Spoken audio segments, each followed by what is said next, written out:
Hey guys, Fox up here with another Why Not Jungle video. This video series explores the less popular junglers or those that are considered off the meta and just talks a little bit about them. This episode here is on jungle Morgana, a champion that has risen to extreme popularities in the support role, both excelling in the defensive and offensive aspects of the game. And again, I'm very happy to say I can do another Phoenix giveaway, this time for a gaming keyboard, so stay towards the end of the video for details on how you can win. And if you want to influence which champion I feature next, stay towards the end to find out how you can do that. So what are 3 pros for picking jungle Morgana? Firstly, Morgana clears relatively quickly, with her W and Q being very good for taking down those jungle camps. Secondly, she has passive spell vamp, which really helps with her sustain. And lastly, Morg is pretty good in ganks and very good in the early to mid game skirmishes. However, what are 3 downsides for picking jungle Morg? As with all mages, Morg is pretty susceptible to being bullied early on in the jungle. She's also somewhat reliant on the blue buff, especially early on in the game, and she's also not too good at pressuring objectives as she is a mage. She doesn't do too much damage to towers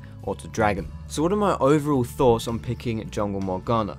Well, as far as mages go in the jungle, Morg fares as one of the best. Normally they would struggle from slow clear speeds and a lack of sustain, however Morg's excellence in the former benefits her in the latter, with her passive topping her off nicely. Her ganking can be solid or non-existent depending on your ability to hit skill shots. One way to help you land that skill shot, however, is that if you have your red buff, you can apply it to an enemy to slow them down and make for an easier target to follow up with that binding. In addition, the current meta really favours those carry bruiser-esque junglers which eat mages alive. This makes it risky to pick mages as they can often fall prey to aggression should they face it. Still, if you can get out of the early game with your dignity and nutsack intact, you can transition into a very effective mid-game fighter. Morg's ultimate gives her great control in close environment fights and can enable some effective dragon contentions should you choose to. Later on in the game, Morg's teamfights are just as scary because she can engage onto an entire team with a flash and ultimate combo and then not even die thanks to a well-timed Zhonya's. For this reason, I do consider Zhonya's a core item on her. Do I feel that jungle Morgana is a viable champion to main, especially in ranked?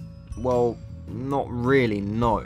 As far as it goes, however, she really does pack a decent punch and will satisfy anyone's itch to play a mage in that jungle. So just for a quick tip, when you're playing as Morg jungle, you can use your smite for a heal thanks to the spell vamp granted by your passive. For those of you who want more details on how I play my Morgana jungle, I'm going to leave this graphic on the screen for you now, giving you all the information that you could ever hope for. And while that's sitting in the background, I want to tell you how you can influence which champion I feature in my next video. All you have to do is follow me on Twitter, which is @FoxShopLol, and then tweet me using the hashtag WhyNot and tell me which champion you want me to feature. I always enjoy seeing you guys' champ suggestions, even those that are a bit wacky, so I look forward to it this time as well. And last but definitely not least, I am very happy to do another Phoenix giveaway, this time for a Phoenix Altor, which is a gaming keyboard. For those who don't know, Phoenix are the brand that I personally use and they are definitely worth getting your hands on. So all you have to do to win this awesome prize is to like me on Facebook, to like the Phoenix guys on Facebook as well, and then to leave a comment on a status that I'll provide in the description saying why you want to win. And that is all you have to do. It really is as simple as that. I'll leave all of the details in the description for you guys as well. Thanks for watching this video, guys. If you liked it, feel free to give it a thumbs up, and you can subscribe to me for more educational League of Legends content with a bit of entertaining stuff on the side as well. You can find me on Facebook, on Twitter, and you can catch me streaming on Twitch too. But thanks very much for watching, guys, and I will see you in my next video.